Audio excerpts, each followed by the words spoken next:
Good morning. When I wake up, one of my first things I do is just make a cup of coffee. And before I get busy on my machine, I like to see how the band conditions are on amateur radio. And lately I've been doubling down on my efforts to, in practicing CW, short for continuous wave, aka Morse code. It's a beautiful language.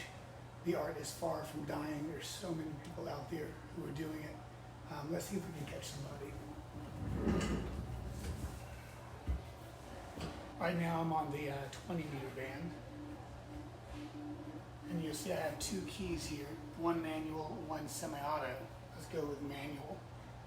I've been working at left hand.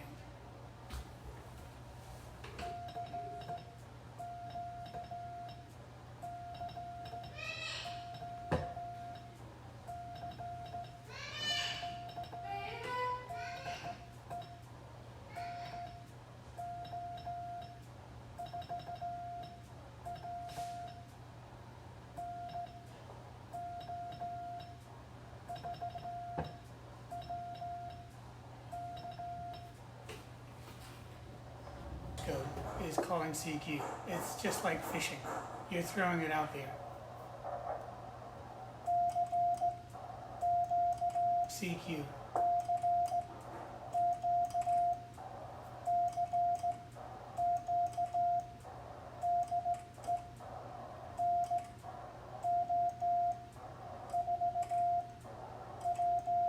It's my call sign.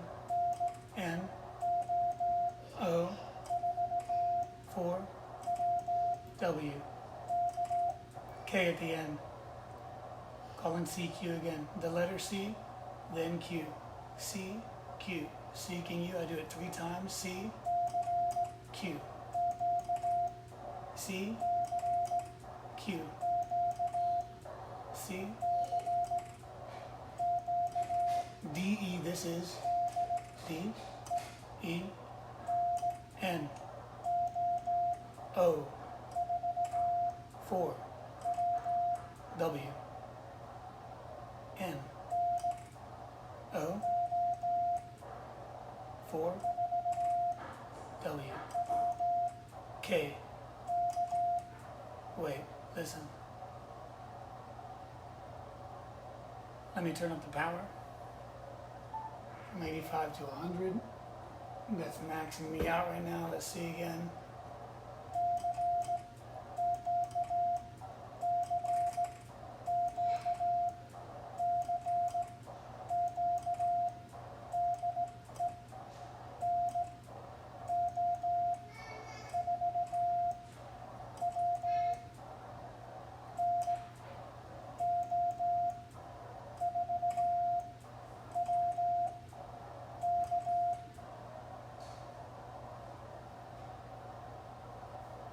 Let me slow it down. I'll switch to my straight key.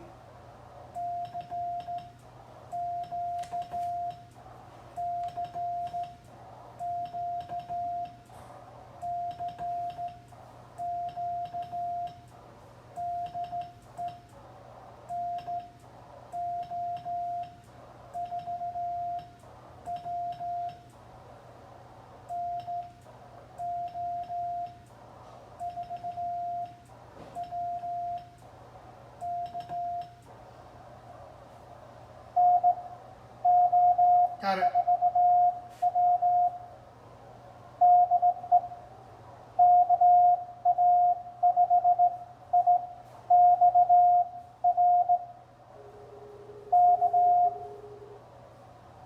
KA5IX. KA5IX.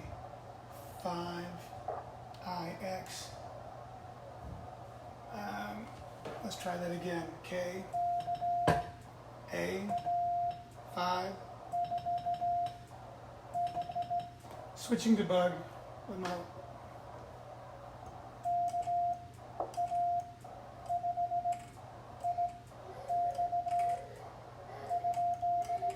question mark.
Austin, Texas.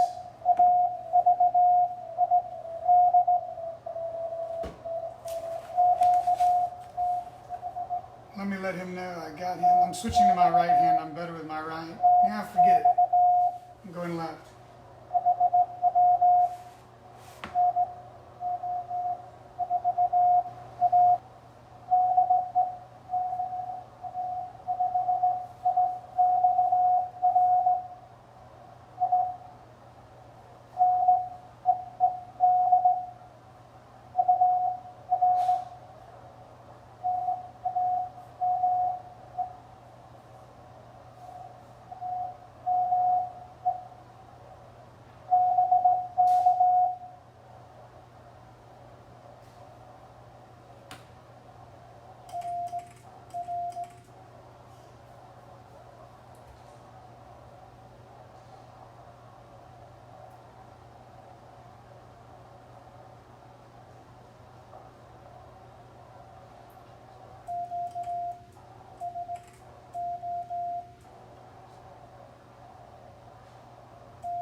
So what you saw me do is get through a QSO, and I have to say, Morse code, the practice of continuous wave (CW), is like humbling, exciting.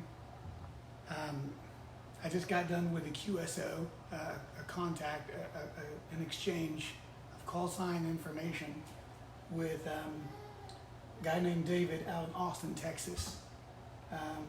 Kilo Alpha 5, India, X-Ray, Romeo. And, I know Morse code. I know the numbers, I know the alphabet.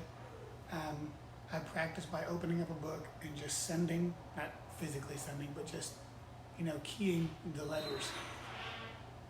And I can have good copy, probably 10 words a minute, which is pretty good, I'm still learning. But as soon as you go live and you start talking with somebody, it's always nerve-wracking.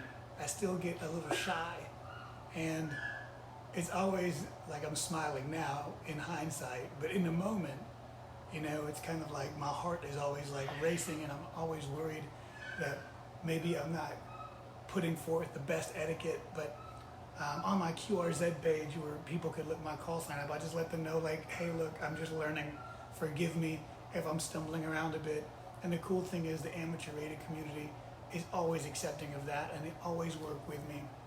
And I'm just thankful that amateur radio is there.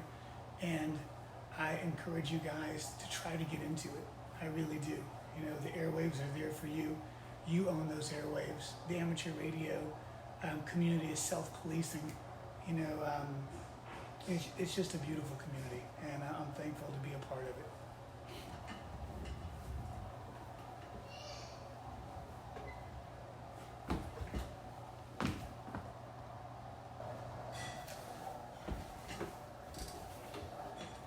So my straight key,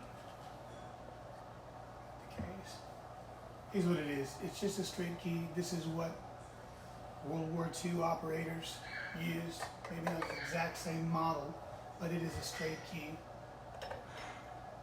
Let me plug it in for you.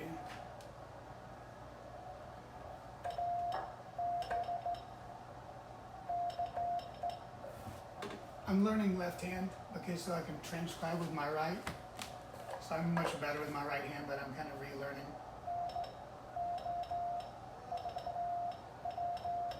Right. So you hear the difference. Here's my semi-auto bug. It was a gift from my Elmer N4RYW. And this thing is a work of art. It's semi-automatic, so left side is my DAs and my DITs. Right side DA. Purely mechanical.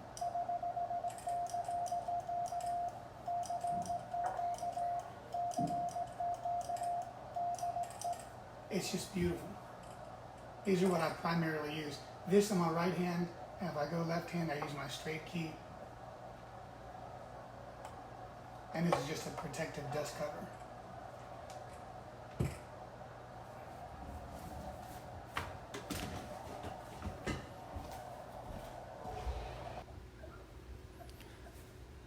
So this is my radio, the ACFT 991 Alpha. It's a 100-watt rig, and it's designed for mobile operations, but it does everything I wanted to do. And it's small, so it just fits right on my desk. And if I need to, I could just unplug the coax and the power supply, and I could take it right out of the Jeep and hook it up to my antenna there, and I could do mobile operations with it. But it's got a beautiful waterfall display, and I can see the RF signatures, and I can tune to it.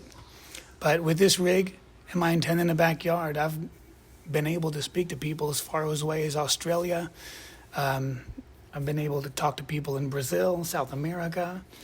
And what's so great is at night when the band conditions are, when the D layer in the ionosphere evaporates, and it gives me the ionosphere, and I could hear and send signals all around the world. You never know what you're going to get, and it really is what makes it exciting for me. I could just, the children go to sleep, I come down to the office, I turn this thing on, and I just start tuning through the bands, and it's really one of my favorite things to do. And I learned so much about nature and people, and I can't speak more highly of how amateur radio has contributed to just the excitement of being alive. I know it sounds like a nerdy thing, but once you get involved, it really is an art. So again, this is my radio. It's a humble little radio, and I'm able to do so much with it.